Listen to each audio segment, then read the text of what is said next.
সংবাদ সবাইকে স্বাগত জানাচ্ছি আমি ফিরোজ তোহা। শুরুতেই সংবাদ শিরোনাম জানিয়ে দেব এই মুহূর্তে হাতে পাওয়া সর্বশেষ গুরুত্বপূর্ণ বাংলা আপডেট সংবাদ। শুরুতেই থাকছে ঝিনাইদহ ৪ আসনের সংসদ সদস্য আনোয়ারুল আজিম আনারকে ২ থেকে ৩ মাস আগেই ঢাকায় হত্যার পরিকল্পনা করা হয়েছিল, কিন্তু সেবার ব্যর্থ হয়ে কৌশলে কলকাতায় নিয়ে তাকে হত্যা করা হয়।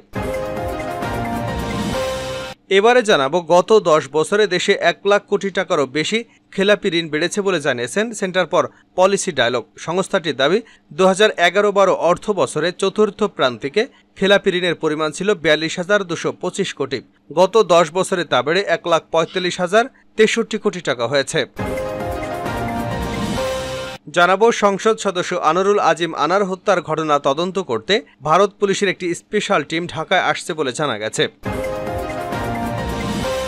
এদিকে অর্থ পাচারকারীদের তালিকা প্রকাশের দাবি গণতান্ত্রিক বামৈক্যের। জানিয়ে দেব অত্যাধিক রাসেল ভাইপারের উপস্থিতির পেছনে রহস্য কি। রাসেল ভাইপার ভয়ঙ্কর এক বিষধর সাপ। ১ দশক আগেও সাপটির অস্তিত্ব সম্পর্কে খুব বেশি শোনা যায়নি, কিন্তু সাম্প্রতিক বছরগুলোতে দেশের নানা অঞ্চলে এটি ছড়িয়ে পড়েছে, বিশেষ করে পদ্মা যমুনা নদীর তীর এবং তার অববাহিকায়। এবং সর্বশেষ জানাবো আন্তর্জাতিক সংবাদ। এবার ফিলিস্তিনকে স্বীকৃতি দিতে চান ইসরায়েলি নেতারা। ইসরায়েলের বিরোধী দলীয় নেতা ইয়ার লাপিদ ফিলিস্তিনকে স্বীকৃতি দেওয়ার দাবি তুলেছেন। তিনি প্রধানমন্ত্রী বেঞ্জামিন নেতানিয়াহুকে এ ব্যাপারে পদক্ষেপ নিতে তাগিদ দেন। বুধবার ইউরোপের ৩ দেশ নরওয়ে, আয়ারল্যান্ড, স্পেন ফিলিস্তিনকে স্বীকৃতি দেবার ঘোষণার প্রতিক্রিয়ায় এ দাবি করেন তিনি। এতক্ষণ শিরোনাম শুনছিলেন, এবার বিস্তারিত। প্রিয় দর্শক, আপনি যদি এই চ্যানেলে নতুন হয়ে থাকেন, ভিডিওটি দেখতে দেখতে চ্যানেলটি সাবস্ক্রাইব করে আমাদের সঙ্গেই থাকুন। আর এই ভিডিও সম্পর্কে আপনি আপনার মূল্যবান মতামতটি কমেন্ট বক্সে জানিয়ে দিন। আর হ্যাঁ প্রিয় দর্শক, জানিয়ে দিন ভিডিওটি কোথা থেকে দেখছেন। ঢাকায় ব্যর্থ হয়ে কলকাতায় এমপি আনারকে হত্যা, দাবি ডিবির। ঝিনাইদহ ৪ আসনের সংসদ সদস্য আনোয়ারুল আজিম আনারকে ২ থেকে ৩ মাস আগে ঢাকায় হত্যার পরিকল্পনা করা হয়েছিল, কিন্তু ব্যর্থ হয়ে কৌশলে কলকাতায় নিয়ে তাকে হত্যা করা হয়। বৃহস্পতিবার বিকেলে রাজধানীর মিন্টু রোডের নিজ কার্যালয়ে সাংবাদিকদের সঙ্গে আলাপকালে একথা জানান মহানগর গোয়েন্দা পুলিশের প্রধান মোহাম্মদ হারুনা রশিদ। তিনি বলেন, কলকাতায় এমপি আনারকে হত্যার পর শরীর টুকরো টুকরো করে হাড্ডি এবং মাংস আলাদা করা হয়। এরপর হলুদ মিশিয়ে ব্যাগে ভরে ওই বাসা থেকে বের করা হয়েছে। তবে কোথায় মরদেহের খণ্ডিত অংশ ফেলা হয়েছে তা এখনো স্পষ্ট নয়।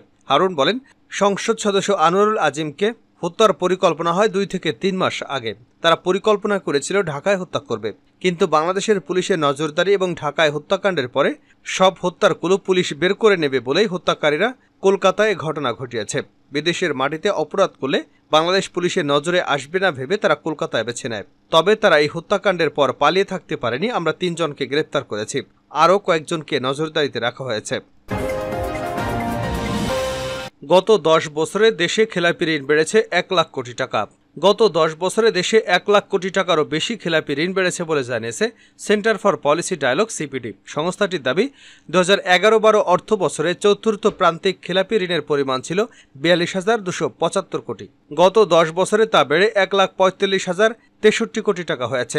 বৃহস্পতিবার রাজধানীর হোটেল লেকশোর সিপিডি আয়োজিত বাংলাদেশ ব্যাংকিং সেক্টরের জন্য সামনে কি আছে শীর্ষক এক সেমিনারে এ তথ্য তুলে ধরা হয়। এটি উপস্থাপন করেন সংস্থাটির নির্বাহী পরিচালক ডক্টর ফাহমিদা খাতুন। ফাহমিদা খাতুন বলেন, সরাসরি খেলাপি ঋণে পরিণত হয়েছে ১,৪৫,৪৩৩ কোটি টাকা। এর বাইরে রাইট অফ বা অবলোকন, পুনঃতফসিল সহ মন্দ ঋণের পরিমাণ ৩,৭৭,৯২২ কোটি টাকা।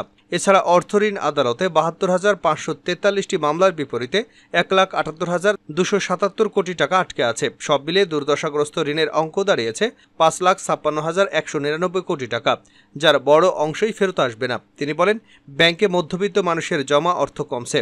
ব্যাংকের সুশাসনের প্রাতিষ্ঠানিক দুর্বলতা ও কেন্দ্রীয় ব্যাংকের নিয়ন্ত্রণের স্বাধীনতা না থাকায় এ নেতিবাচক অবস্থা সৃষ্টি হয়েছে।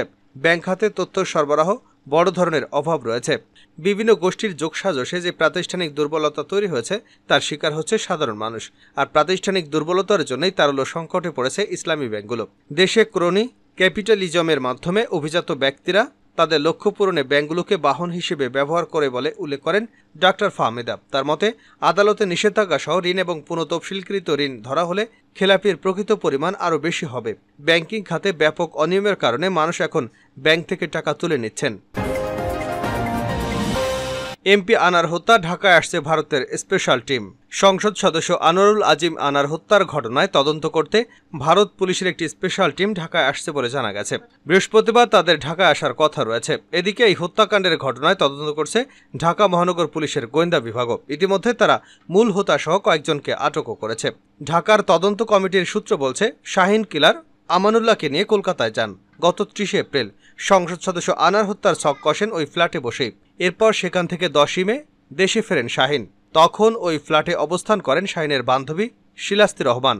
মূল কিলার আমানুল্লাহ, জেহাদ, সিয়াম, মুস্তাফিজ এবং ফয়সাল শাহিনের ভাড়া করা ফ্ল্যাটে অবস্থান করেন। 13 মে রাতে হত্যা মিশন বাস্তবায়ন করে আমানুল্লাহ, শিলাস্তি এবং ফয়সাল দেশে ফেরেন। তাদের আটকের পর হত্যা রহস্য উদ্ঘাটন হয়। তাদের কাছে পাওয়া যায় এমপি আনার হত্যার লোমহর্ষক কাহিনী। তদন্ত সংশ্লিষ্ট সূত্র জানায়, ওই ফ্ল্যাটে যাওয়ার পর আনারকে শাহিনের টাকার জন্য চাপ দেন আমানুল্লাহ এবং তার সহযোগীরা। এক পর্যায়ে আনারের গলায় চাপাতি ধরেন আমানুল্লাহ। এ নিয়ে ধস্তাধস্তি হয়। পরে বালিশ চাপা দিয়ে শ্বাসরোধ করে তাকে হত্যা করা হয়। ঢাকা মহানগর পুলিশের গোয়েন্দা বিভাগের এক কর্মকর্তা জানিয়েছেন, কলকাতার ওই ফ্ল্যাট থেকে সব তথ্য দেশে অবস্থানকারী মূল হোতা শাহিনকে জানানো হয়। হত্যার পর আমানুল্লাহ ঘটনা জানান শাহিনকে। তখন শাহিন লাশ গুম করার নির্দেশ দেন। আমানুল্লাহকে জিজ্ঞাসাবাদের বরাত দিয়ে ডিবির ওই কর্মকর্তা বলেন, শাহিন আমানকে নির্দেশ দেয় লাশ গুম করতে। সেই নির্দেশ পেয়ে আমান এমপি আনারের লাশটি কেটে টুকরো টুকরো করেন। এরপর বাইরে থেকে কিনে আনা হয় সাদা পলিথিন, ব্লিচিং পাউডার এবং 2টি বড় সাইজের ট্রলি ব্যাগ। লাশ টুকরো করার পর তা ঢোকানো হয় 2টো ট্রলিতে। লাশের টুকরোগুলো ব্যাগে ঢোকানোর পর বাইরে থেকে আনা ব্লিচিং পাউডার দিয়ে ওই ফ্ল্যাটের মেঝে পরিষ্কার করে ফেলা হয়। সূত্র বলছে, এমপি আনোয়ারুল আজিমকে 13 মে হত্যা করা হলেও তার মরদেহের টুকরো ভর্তি প্রথম ট্রলিটি ওই বাসা থেকে বের করে সরানো হয় পরের দিন 14 মে। পাশের একটি শপিং মলের সামনে দাঁড়ায় কিলার গ্রুপের 2 সদস্য। এরপর কিলার গ্রুপের সদস্য সিয়ামকে ওই ট্রলি তুলে দেওয়া হয়। সিয়াম একটি গাড়িতে উঠে কিছুদূর যাওয়ার পর সেটি নিয়ে নেমে যান। এরপর এই ব্যাগ কোথায় গেছে তার জানতে পারেননি আমানুল্লাহ। আর একটি ব্যাগ ফ্ল্যাটে রেখেই 15 মে আমানুল্লাহ এবং শাহিনের বান্ধবী শিলাস্তি আকাশপথে ঢাকায় চলে আসেন। অন্য ট্রলির ব্যাগটি মুস্তাফিজ, ফয়সাল সহ অন্যরা সরিয়ে ফেলে।